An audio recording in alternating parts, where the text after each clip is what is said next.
Let's go, baby.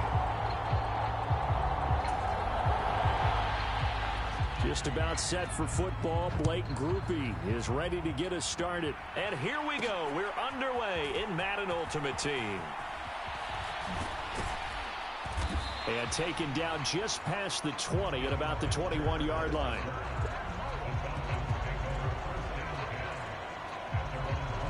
So here come the Falcons now to get the football for the first time. Yes, sir.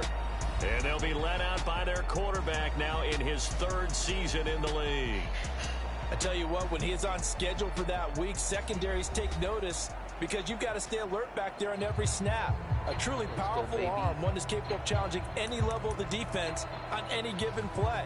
That's why so many scouts preach arm talent when preparing for the NFL draft. A quarterback with arm strength to make every throw in the book, he's an asset to have in any offense. They'll run with a longtime Buccaneer. It's Mike Alstott. And he's upended after a gain of 4 up to the 25-yard line. From the 25, here's 2nd and 6. Up the middle they go with Sanders. That one a first down pickup of 8. How best to describe that one? I'd say right down Broadway on that run. A straight ahead running. I think that might be something we see a lot of between the tackles today. Well, he's enjoying things so far here this afternoon. Sees a crease and bursts through it for a solid game. It's a gain of 11, and the Falcons pick up the first. Usually the big fella's a blocker, a lead back, but he gets the ball on first down. What a surprise for everyone. And as a former safety, if he breaks into the secondary and you see him coming, you just know that's a whole lot of man you've got to deal with now. A give to the fullback. It's Alstott. That stop made by Jack Campbell. Good solid gain on first down, about what you'd expect from the big guy carrying the ball. Here's 2nd and 7.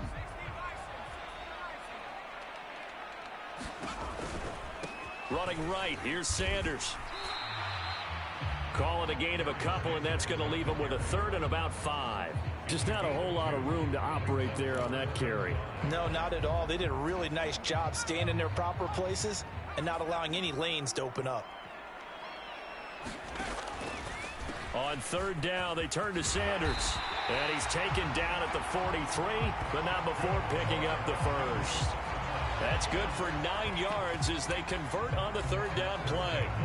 That's a very nice game there. A confidence-building run. Love the execution up front. And the way he pressed the hole, absolutely perfect.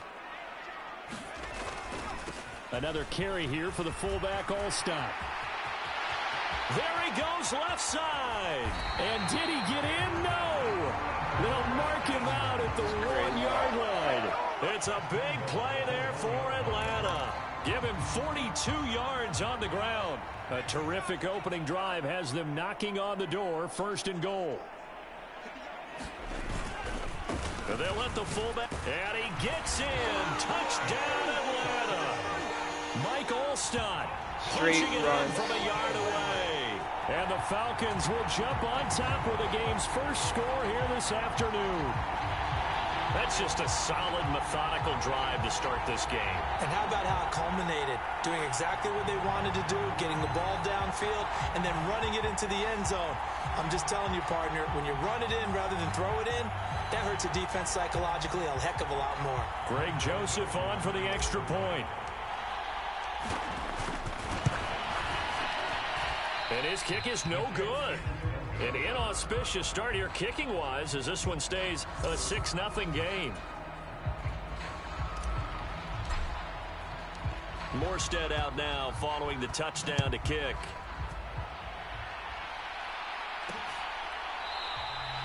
And no effort to bring this one out. It's a touchback. Here come the Seahawks and their offense now under veteran head coach Pete Carroll. They'll be led out by Michael Vick. Of course, a guy known well in this city. Spent his first 6 seasons in the NFL, Charles, as an Atlanta Falcon. And let's face it, his career's been well chronicled. A lot of ups and downs that have been documented along the way. But the excitement level of him playing, was just off the charts, wasn't it? Off the charts. He was 0-4 Madden cover. Some call him a video game type quarterback. He really was, and he did it well. And there was success in there, too, with his team. It wasn't just simply he was doing things on his own and his team wasn't translating and getting wins out of it. Remember that big sprint against Green Bay in the playoffs? He was something. Well, if they have any thoughts of coming in here and getting this road victory, that's not the way to start it out on the first play of the game. Yeah, one thing you always say when you go on the road, take the crowd out of the game. They actually brought the crowd into it by permitting that sack right out of the gate. And he goes across the 20 to the 22. That'll get a little bit back, give him 5 on the run, and they'll be left with a 3rd and 13. 6-0 our score after 1. Seahawk football here to start quarter number 2. 3rd down and 13. As they've got it as we resume action. Now on 3rd and long, they'll look to throw. That is caught. Gets through, and now an opening. And they work this well upfield across the 45. A big play there as they get the conversion on 3rd and 13. And how about that throw? We saw a combination of elite arm strength and obviously the ability to move the sticks with that completion. But it's the way that he throws the ball. So compact. Yet the ball comes off of his hand, and it just whistles to the receiver. And that's going to be incomplete. Too tough to hold on to that one. It's 2nd down. It's another zone defense that looks like it's open for possibilities, but they did a nice job patrolling the middle of the field and forcing an incompletion. Vick with the incompletion on 1st down, and now that leads to 2nd and 10. Here's Michael Vick. Got a man. It's Randy Moss, complete. And he's able to take it across midfield before going out of bounds. They get 6. That'll leave them with 3rd and 4. And we came into this one focused on Randy Moss, and now he has our full attention with his first grab of the game. Well, he's one of only 2 players to go a whole season averaging over 100 yards receiving and average a touchdown per game as well. That's a pretty impressive stat. It really is, especially when you consider that every defense he faced was prepared for. Oh, he breaks a tackle, and he's got an alley. And he is out of bounds, but not before he's inside the 30. Able to make something out of nothing there. 17 yards and a 1st down. Certainly not a positive sign if you're the D coordinator and you see your guys give up that space so early in the game. 3rd down, that's when the clamps are supposed to come out, but his ability to create things with his legs makes things difficult.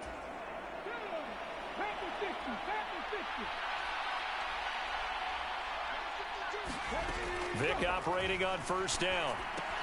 That's swung out wide to Sanders. And he'll be brought down at the 27-yard line. So give him 2 yards there on the completion, and it'll be 2nd down. Throwing, Vick. Got a man, it's Randy Moss. And that's going to be good for another 1st down as the tackle's made at the Falcons' 17-yard line. Give him 10 yards there as this offense is on a roll. This drive continues to plunge forward. From the red zone now, Vick. And he's going to get a solid gain of 9 before being brought down. 2nd and right at a yard. I think a lot of people ask the same question all the time. Why do we see so many slants in the red zone? Well, the windows are tighter. Everything's more condensed. It has to be quicker, and you've got to deliver the ball on time. Your biggest worry, ball gets tipped in the air. Because if that happens, then it's fair game for the defense.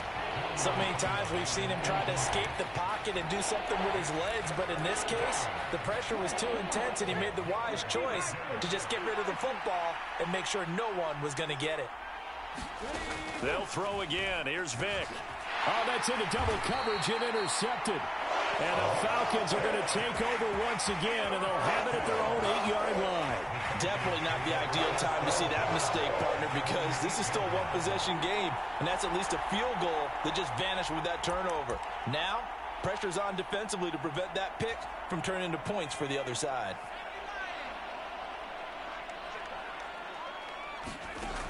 They'll come out throwing here on 1st down. Oh, he tried to fit it in on the slant, and it's intercepted. Deion Sanders, the former Falcon, with it. And down inside the red zone at the 19-yard line. Certainly feels like the classic second guess, but let's be honest about it. They had a chance going to halftime with the lead. Why did they take a chance with a throw there? I don't understand that. Well, that's what I'm wondering. And now this defense has to try to protect that lead going into the locker room. Now the Seahawks going to use the first of their timeouts, as it'll come with 36 ticks to go in half number 1. Now a 2nd and 6.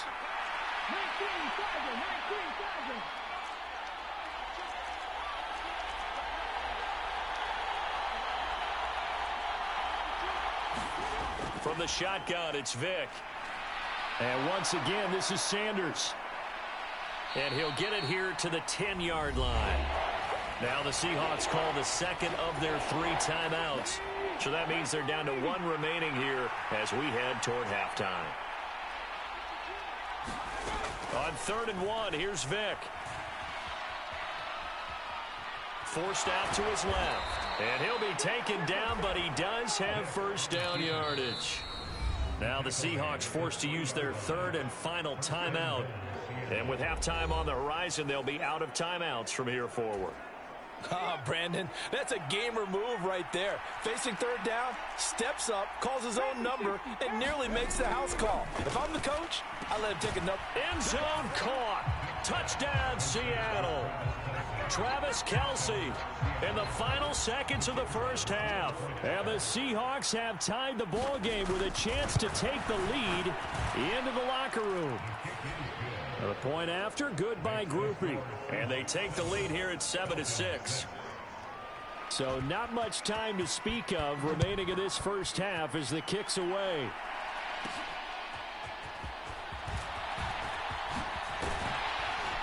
And a good return as he'll be stopped just shy of the 30-yard line.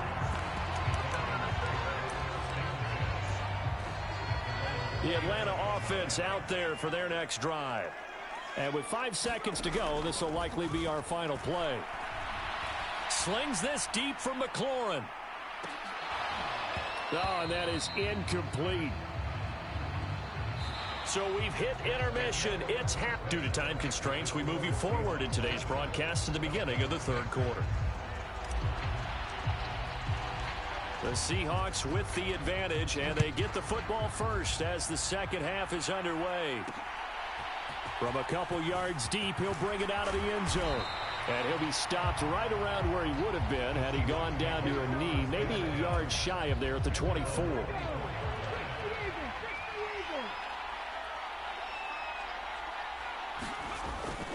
Second half will start with a run by Sanders. And he will lose yardage here back at the 23-yard line. They'll lose a yard there, and it's 2nd and 11. This defense is just flat getting after it. They have not given up much of anything in the run game. Case in point right there.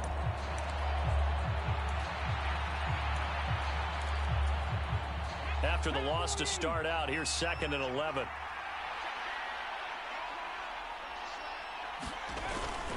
Here comes Sanders on the toss right. And this is going to be back-to-back tackles for a loss here as the Falcons defense yet again drops him behind the line.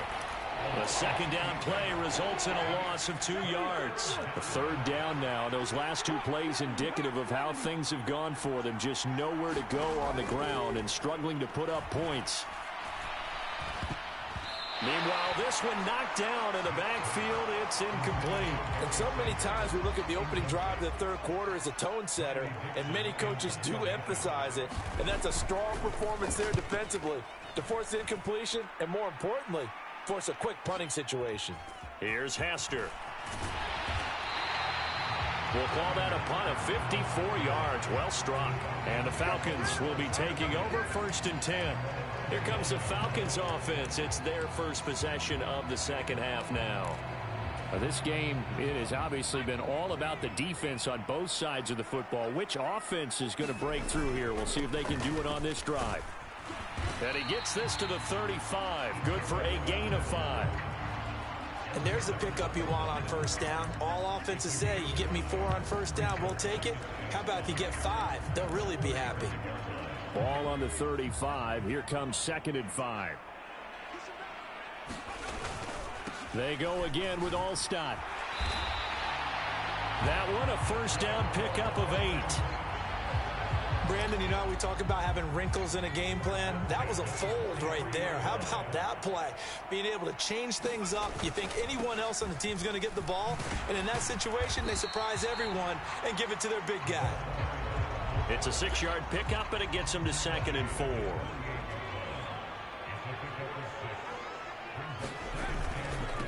They run the quick dive with Allstott. And he'll be taken down at the 44-yard line. 7 yards there and a first down.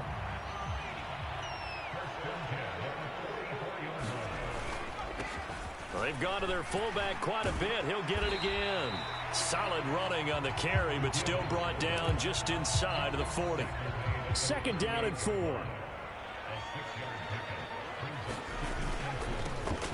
On the give, this is their fullback. And he works it to the 30-yard line here, right at the 30. 7 yards there and a first down.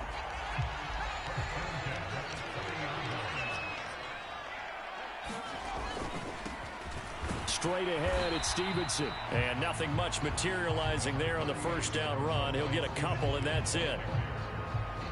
Call it a gain of 2 as time has run out on this third quarter of play. So the scoring dried up here in the third. Nothing that quarter for either side. You are watching Madden Ultimate Team on EA Sports. Back now in Atlanta. And he'll get this one down to about the 27. They follow up the gain of 2 with a gain of 1 that time. Well, praise has to go to the guys on the offensive line because they've had a very nice, productive day running the football. How about that poor defensive line? They've been knocked around the entire game, and while they slowed them down on that run, can they continue to do so? Because they haven't had much success throughout this ball game. It'll be a gain of 4, but it won't be enough. It leaves them with a 4th down now. So the field goal unit is on the field as this is a big spot right here. Joseph's got it, and they jump back in front here. It's 9-7.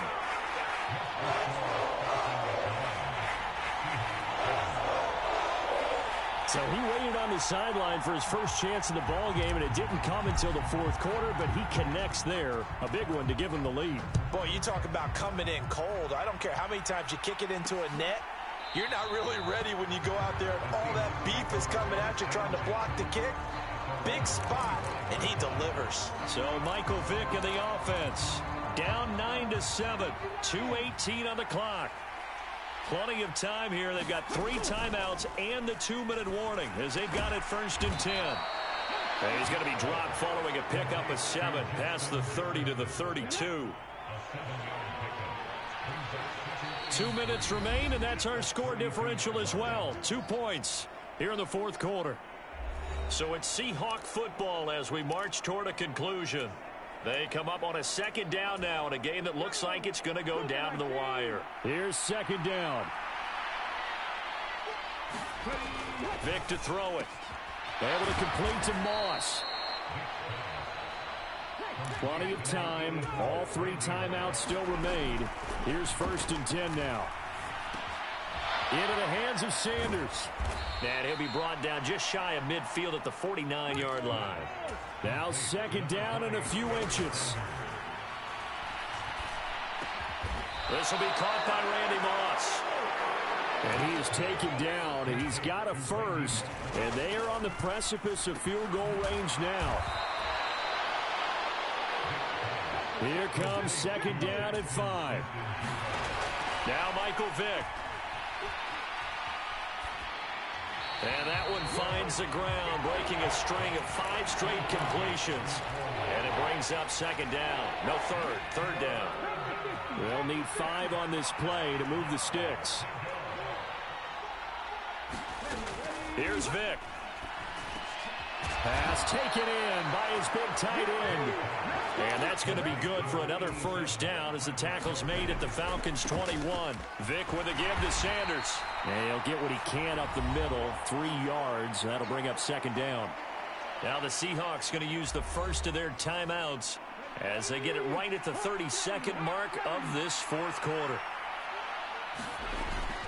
2nd down, and back they go to Sanders. And all the way down inside the 5 to the 4. Now the Seahawks call the 2nd of their 3 timeouts. That'll leave them with just 1 remaining in this fourth quarter of play. Here we go, first and goal. Back to throw. And he can't get a throw away. He's taken down. And now here comes their final timeout as they take it with 8 ticks remaining. The former 3rd overall pick, Quentin Williams, there to bring him down. And with inside of 10 seconds, 8 to be precise, we get whistles and a timeout on the field. And now this game's going to come down to the right leg of their kicker. His first attempt of the afternoon, and it's for the win. And his kick here is good. And it's celebration time on that sideline as they have taken the lead in the final seconds. And you know, in an era of cost-cutting and maximizing your roster, this is a club that does not skimp on special teams, and in these situations, it pays dividends. And that's great vision by the organization. When the difference between winning or losing depends on who you have kicking the ball, would you rather have a street free agent out there or a solid pro like this? Answer's pretty evident to me. This is 1st and 10. One final shot. They'll look to throw. Now a desperation throw deep downfield. And it's incomplete. So their final drive comes up empty. And with that...